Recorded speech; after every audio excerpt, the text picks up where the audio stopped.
Nicolas Dupont-Aignan, bonjour. Bonjour à vous. Merci de nous recevoir dans votre bureau à l'Assemblée nationale. Début juillet cette année, Hugo Clément a lancé un RIP en faveur du bien-être animal, qui fait parler de lui en ce moment. Et vous l'avez signé, ce RIP. Alors, j'ai signé pour l'idée d'un référendum sur la dignité animale, parce que je crois au référendum plutôt qu'aux lois qui sont votées en douce à l'Assemblée ou qui sont décidées à l'Union européenne. Ouais. Et je crois qu'il y a besoin d'un débat pour crever des abcès, pour trancher les choses. Et d'ailleurs, 75% des Français, même 77% en milieu rural, veulent défendre le bien-être animal. Et quand je l'ai signé, je vais être très franc avec vous, je ne pensais absolument pas que ça susciterait un tel émoi. Ouais. Dans le monde rural que j'aime profondément, que je défends mais, totalement, parce que pour moi, ce n'était pas contradictoire et ça ne l'est pas. Je suis convaincu que les défenseurs des animaux, comme les agriculteurs, les chasseurs, etc., en fait, sont dans la même barque et qu'il faut qu'ils se parlent, il faut qu'on crève les abcès, il faut qu'on trouve une solution. Est-ce que vous ne trouvez pas justement qu'il est préférable, comme vous le dites, de faire un débat, donc avec des agriculteurs, avec les pêcheurs, avec les chasseurs, plutôt que de dire du jour au lendemain, exactement comme notre ministre vient de le faire hier avec le cirque, de dire du jour au lendemain, écoutez, c'est terminé, ou exactement comme pour la chasse à la glu, de dire du jour au lendemain, eh bien écoutez, c'est terminé. En fait, il n'y a pas de débat, et les prises de décision, elles sont prises comme ça du jour au lendemain. Mais c'est l'avantage du référendum et du fameux RIP, parce qu'en fait, j'ai l'impression que les agriculteurs, les défenseurs des animaux, les chasseurs ne connaissent pas, c'est normal, la procédure.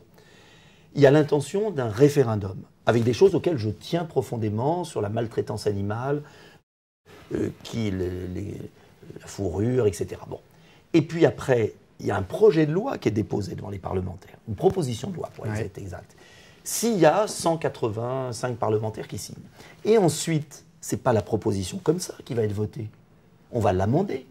On va la modifier. Il y a des choses dans les questions du RIP qui, à mon avis, méritent d'être changées. Pourquoi ? Parce que j'ai bien vu que les éleveurs ne le comprennent pas et les chasseurs ne le comprennent pas. Donc, encore une fois, je pense qu'il faut dépassionner. Il y a des malentendus.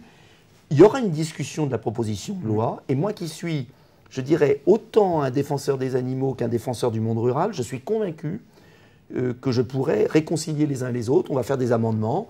On va durcir certains points sur la maltraitance animale, et puis on va crever les abcès sur d'autres en rassurant nos agriculteurs, en rassurant les chasseurs. La chasse n'est pas interdite dans ce référendum. C'est un mythe. J'ai vu des choses horribles sur moi. J'étais un adversaire des chasseurs, on croit rêver. Donc, je veux simplement qu'on limite la souffrance animale. Et ça, je ne changerai jamais là-dessus. Alors, la chasse n'est pas interdite, mais typiquement, on comprend qu'ils veulent mettre... Ils veulent stopper les chasses traditionnelles, ils veulent stopper, on a entendu parler également de la chasse aux chiens courants, qui est quelque chose qui est ancré dans les régions. Et alors surtout, il y a quelque chose qui est quand même malgré tout intéressant. Vous disiez en introduction que le sondage, ce serait qu'en gros 78% des gens qui sont agriculteurs ou autres seraient pour le bien-être animal. Mais tous. 100%. Mais 100% des gens. La problématique on est d'accord là-dessus. Ah ben je suis content. Mais alors ça veut dire pourquoi cette opposition terrible ? Et parce que Hugo Clément, parce qu'Hugo Clément utilise des moyens, vous avez raison, comme des vidéos L214, des vidéos qui sont déviées, dérivées, et donc nous en tant que chasseurs, on se fait attaquer finalement, et donc là il manque quelque chose. Oui, mais alors le meilleur moyen de désamorcer cela est d'écarter, et d'ailleurs je déposerai une proposition de loi là-dessus, tous les gens qui attaquent nos agriculteurs, les habitants du monde rural et qui font des pressions scandaleuses devraient être beaucoup plus sévèrement punis. Deuxièmement, précisons le terme chasse traditionnelle, parce que si, en évoquant chasse traditionnelle, on met le doigt dans l'engrenage et qu'on aboutit à nier, à nier le travail que font de régulation biologique des chasseurs, je le connais, d'entretien des chemins ruraux, des chemins dans les forêts, ce serait une aberration. Et on dit clairement ce qui est interdit et ce qui ne l'est pas. Et ça, rien n'est acquis. On va avoir une discussion à l'Assemblée nationale et ça va permettre de voir qui fait quoi. Et le vote final de chacun en conscience dépendra de ce qu'il y a dans le RIP. Moi, je vous l'ai dit, je veux ajouter certaines choses sur l'abattage rituel. Je veux qu'on précise certains concepts pour que ça ne soit pas une arme aux mains de ceux qui veulent détruire l'élevage, qui sont des illuminés d'un côté. Il y a des illuminés de deux côtés. Il faut réconcilier, la société change. Les Français veulent. Il faut réconcilier la société. Mais en faisant ça, on ne la réconcilie pas du tout. Si, parce qu'un référendum permettra justement. Regardez, il y a un débat entre nous. Oui. J'ai des amis chasseurs et j'ai des amis protecteurs de l'environnement. Et quand je discute séparément avec eux, ils aiment autant l'un que l'autre l'environnement. Et ils sont dans une espèce de guerre. Moi, je ne vais pas renoncer à mon combat contre la souffrance animale parce qu'on comprendrait mal l'idée d'un référendum. En revanche, je veux qu'on démine les points de blocage, qu'on les analyse et qu'on évite la caricature. Oui. Et j'ai lu chez les chasseurs, je le dis, certaines organisations, à mon égard, des caricatures qui m'ont fait beaucoup de peine parce que s'il y en a un qui les défend, c'est moi. La manière dont c'est abordé par certaines associations militantes qui veulent instrumentaliser cela. Oui, mais pour autant, ce qui est mis dans le référendum, il y a des choses, l'interdiction de la fourrure, l'interdiction des expérimentations animales quand on a d'autres solutions, quand même. Je voudrais qu'on ajoute un article sur l'abandon d'animaux. Le fait que quelqu'un qui a maltraité un animal n'ait plus le droit d'en avoir un. Enfin, les chasseurs ont des chiens, ils ne les maltraitent pas. Donc pourquoi ils auraient peur de ça? Alors, moi, je vous retourne l'argument. En tout cas, vous êtes un fervent défenseur des traditions françaises. Oui. Qu'est-ce que vous répondez à ces chasseurs du sud de la France qui ont 70 ans, qui ont fait ça toute leur vie et à qui on dit demain, écoutez, c'est terminé, vous n'allez plus pouvoir pratiquer votre mode de chasse? Je pense qu'on aurait pu procéder par concertation. Et c'est l'intérêt du référendum. Parce que je vais vous dire, on parle de choses souvent que les gens ne connaissent pas. Je veux crever un abcès sur la chasse à courre. Tant pis. En Angleterre, ils ont trouvé une solution. Voilà. Il y a une chasse à courre, il y a le plaisir de la chasse à courre sans la mise à mort, il y a un leurre. Et bien, ça me paraît une bonne solution pour la chasse à courre, qui est capable de réconcilier tout le monde.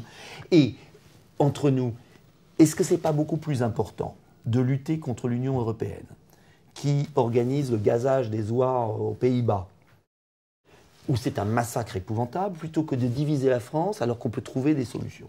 Donc moi, je n'ai qu'un objectif. On défend les terroirs et le monde rural et on l'adapte au monde moderne, c'est-à-dire à la société qui ne veut plus de souffrance inutile. Et de l'autre côté, on explique aux défenseurs de l'environnement qu'il faut sortir des zones urbaines et qu'il faut peut-être aller voir à la campagne comment on vit. Voilà, moi mes deux objectifs, c'est ça. C'est de dire aux chasseurs et aux éleveurs, il y a une nouvelle société qui vient, les nouvelles générations ont un attachement particulier à certaines choses, il faut le comprendre, il faut leur montrer ce que vous faites, arrêter certaines pratiques et en garder d'autres. Et je dis aux défenseurs de l'environnement de l'autre côté, arrêtez de penser l'environnement loin du monde rural où on le vit. Oui, et alors, je suis certain, cher monsieur, qu'il y a une voie tout à fait de réconciliation. Là où il y a une grosse difficulté, il y a une voie de réconciliation. Comme je le disais. Et on pourrait voter un très beau référendum avec des points qui réconcilient tout le monde. Comme je le disais tout à l'heure, la problématique de ce référendum, c'est qu'il a été initié par Hugo Clément, par Xavier Niel, et là, qui vient déposer le texte 8 octobre à l'Assemblée? C'est Cédric Villani. Mais Cédric Villani, il a déjà mis des bottes, il sait ce que c'est, il sait ce que c'est qu'une basse-cour, il sait ce que c'est que des éleveurs. Vous avez raison. Et ça, de ce point de vue-là, je suis désolé. C'est pour ça que la proposition de loi Villani, je ne la voterai pas. Pourquoi est-ce que les chasseurs se sentent offusqués? Mais ils ont raison. Parce qu'ils ont envie que la personne qui les soutienne, il y ait déjà une discussion, et d'ailleurs le président de la Fédération nationale des chasseurs ne fait que dire qu'on est prêt à évoluer. Mais alors qu'il n'insulte pas les gens comme moi. Mais il n'y a pas de discussion. Attendez, qu'on n'insulte pas les gens de bonne volonté comme moi, qui sont sincères dans leur défense des animaux, qui ont toujours lutté contre la maltraitance animale et qui aiment le monde rural. Et je dis aux chasseurs qui m'écoutent, et c'est l'occasion de leur dire à travers vous, je leur dis, quand il y a un type de bonne volonté qui défend vos traditions, mais qui comprend l'époque et qui aussi aime les animaux et veut vraiment qu'on lutte contre la maltraitance, ne le mettez pas dans le même sac avec ceux qui connaissent pas. Attention aux dérives. Alors, chacun dit c'est l'autre qui m'a agressé, est-ce qu'on ne peut pas arrêter? Cette idée de référendum, je ne la renie pas parce que je pense qu'il y a une bonne idée de débat. Je veux dire qu'entre l'idée du référendum et ses propositions et le vote final, il y aura beaucoup d'amendements, beaucoup de discussions.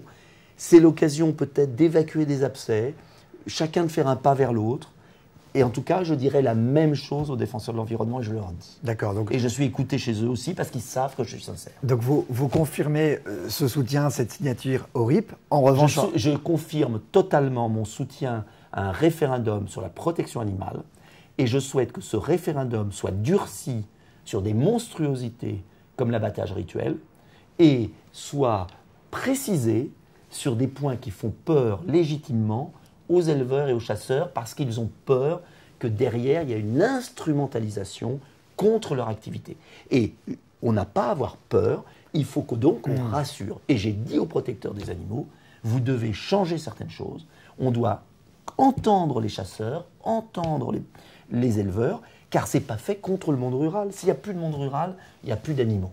Alors, ça, on sera une société aseptisée. Et pour conclure, est-ce que je suis bien d'accord. Et pour conclure, est-ce que en revanche, vous irez dans le sens de Cédric Villani sur sa proposition de loi? Cédric Villani, je ne suis pas d'accord avec le processus de Cédric Villani pour une raison très simple, c'est que je ne veux pas une proposition de loi, je veux un référendum. Parce que je ne veux pas que ça soit pris en douce par une majorité qui ne représente plus le pays. Donc, moi je veux un référendum, donc je ne vais pas voter la proposition de Villani. J'ai signé l'idée d'un référendum. Je suis gaulliste, je crois au référendum. Et je crois que quand on est sûr de soi, on n'a pas peur du peuple. Et donc, les chasseurs ont réagi vivement parce qu'ils se sont c'est-à-dire agressés, les éleveurs aussi, je pense pour une part injustement et pour une part avec raison. Eh bien, il faut trouver un compromis. Moi, je suis un homme de compromis si on défend les animaux. Et je sais que le monde rural le défend, je sais que les protecteurs de l'environnement aussi, je ne vois pas pourquoi j'aurais honte. Voilà. Mais en revanche, je n'accepte pas qu'on nous mette dans la même case tous. Très bien. Pas Villani, je connais les bottes et j'en ai visité des fermes. Ça marche. Merci. Merci à vous.